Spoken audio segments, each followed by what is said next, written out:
जय श्री कृष्ण। जय माता जी। जय गुरुदेव।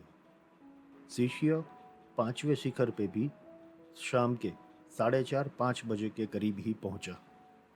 वहां पर उसको 3 बहनें दिखी, जिसमें से एक दिखने में कंगाल थी, दूसरी ठीक ठाक सी थी और तीसरी पद्मिनी यक्षिणी जैसी खूबसूरत थी। तीनों के भाव अलग अलग थे, लेकिन तीनों ने अपने मुख की तरफ इशारा करके जैसे कह रही हो कि हमें भूख लगी है। आश्चर्य की बात यह है कि तीनों बहनों ने एक साथ बोला, तुम 4 दिनों से हर शिखर पे एक एक रोटी दे रहे हो, तो हम भी भूखे हैं, हमें भी एक रोटी देने में तुझे क्या दिक्कत है।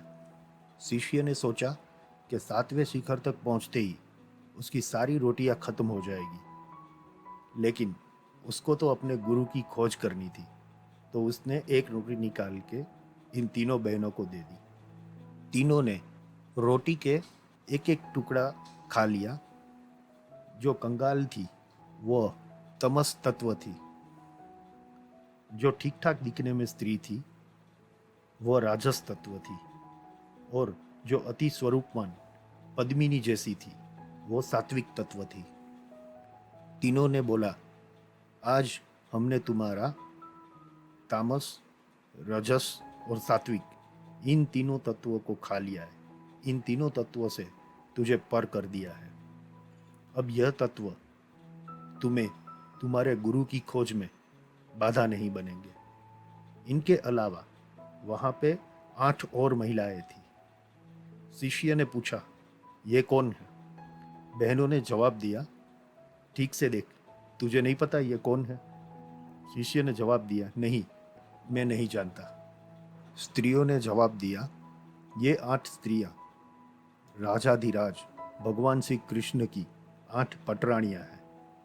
रुक्मणी, सत्यभामा, जाम्बवंती, कालिंदी, मित्रवृंदा, भद्रा, लक्ष्मणा और सत्या है। शिष्य ने उन सबके पैर छुए। इनके अलावा वहां पर और 108 स्त्रियां थी। उनके अलावा 1008 थी। उनके अलावा 64,000 और स्त्रियां थी। सिर्फ स्त्रियां ही स्त्रियां थी। उन बहनों ने बोला, बेटा, ये सब आध्यात्मिक स्तर पे एक से बढ़कर एक है। तेरी रोटी के हमने 3 टुकड़े खाए। हमने तुम्हें सत्व, रजस और तमस इन 3 तत्वों से पर कर दिया। उसके अलावा मत्सर नाम की बाधा को भी दूर कर दिया। इसलिए चिंता मत कर, इन सब के पैर छू और छठे शिखर पर जा। अब 5वें शिखर के बारे में थोड़ी और जानकारी देता हूँ। यह स्थान में सुमंगला शक्ति का महाकारण स्वरूप है। सुमंगला के पास विक्षेप और आवरण नाम की 2 शक्तियां हैं। वो जगत की रचना करती है। विक्षेप शक्ति सूक्ष्म और स्थूल ब्रह्मांड का निर्माण करती है। आवरण शक्ति विष्णु के चेतन को ढककर उनकी शक्तियों को चेतना की छाया में औदारिक जीव बना देती है। यह जीव नीचे चेतन नहीं करते, लेकिन अव्यवहार व्यवस्था तक उनका अस्तित्व रहता है। उसके बाद स्वप्न के हर जीवों की तरह संसार के प्रलय में ये भी लीन हो जाते हैं। जब कोई वैज्ञानिक सूर्य की किरणों को हरे रंग के शीशे में रोककर तरंगों को ग्रहण कर लेता है, उस प्रकार से आवरण शक्ति चेतना को अपने में आच्छादित करके उसको जीवलोक प्रदान करती है। मेरे प्यारे शिष्यों, ये जीव मतलब 5वीं तुक, मतलब 5वां शिखर, इस प्रकार से विष्णु की प्रेरणा से सुमंगला शक्ति अपनी अलग अलग भीतर की शक्तियों से अनेक प्रकार के कार्य करती है। जिस प्रकार एक विशाल कार्यालय में लाखों मनुष्य एक दूसरे की सहायता से कार्यालय का प्रबंध करते हैं, उसी तरह से विश्व रचने में इस महाकार्य में अनेक शक्तियों का सहयोग प्राप्त होता है। इस प्रकार से विष्णु का यह तुरीय पद वैकुंठवासी विष्णु और महाविष्णु से ऊपर होने की वजह से तृतीय विष्णु पद कहा जाता है। इस विषय में वेद भी गुह्यतम गुह्यतम करके अटक जाते हैं। यह स्वरूप में स्थित तमाम मनुष्यों का आधार स्वरूप है और तीनों लोकों की वृद्धि का कारण भी यही है। सुमंगला शक्ति अव्याकृत के कारण स्वरूप में कार्य करती है, इसलिए वो तीनों लोकों की वृद्धि का भी कारण बनती है। इसीलिए लिखा है कि विष्णु के 3 स्वरूप है, जैसे कि प्रथम महत्तम का रचयिता, दूसरा ये ब्रह्मांड में है और तीसरा अव्याकृत के महाकारण में, जिसको हम अव्यक्त फॉर्मेट भी कहते हैं। तुरीय अवस्था में इन तीनों अवस्था को जानने वाला मोक्ष का अधिकारी बनता है। यह सब जानने के बाद शिष्य ने सोचा, अब तो मेरे पास 2 ही रोटियां बची है। उसने 5 रोटियां 5 शिखर पे दे दी। उससे सबसे पहली रोटी में उसका मोह गया, दूसरी रोटी में लोभ गया, तीसरी में क्रोध गया, चौथी में मद और 5वीं में मत्सर गया। उसके साथ उसका तमस, रजस और सात्विक ये तीनों तत्व भी निकल गए। अब वह यहाँ से छठी टुक पे जाने के लिए निकला। शिष्य 3 दिन बाद छठे शिखर पर पहुंचा। पहले के सभी शिखरों पर वो 1 दिन में पहुंच गया था, लेकिन छठे शिखर पर पहुंचने में उसको 3 दिन लगे। छठे शिखर पर एक साइड से दुर्गंध आ रही थी तो दूसरी साइड से महक आ रही थी। एक साइड में उसको मोह हो रहा था तो दूसरी साइड में नफरत हो रही थी। मतलब एक साइड अच्छी थी तो एक साइड बुरी थी। शिष्य को वहां पर सिर्फ 2 ही महिलाएं दिखी और कुछ नहीं था। दोनों शरीर में, रूप में, रंग में और रीति रिवाज में एक दूसरे से बिल्कुल विपरीत थी। उनमें से एक 22 साल की स्वरूपवान लड़की थी।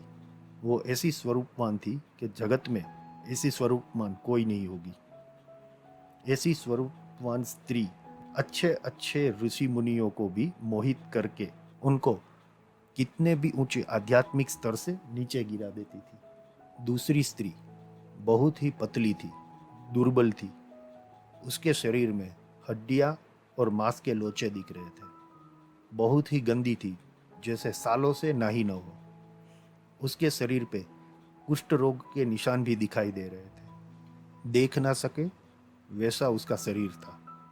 मनुष्य अच्छी चीजें पसंद करते हैं और खराब चीजें उनको पसंद नहीं आती। एक स्त्री अति युवान और दूसरी स्त्री 100-200 साल की अति वृद्ध और कंगाल, दोनों की दोनों नग्न अवस्था में थी।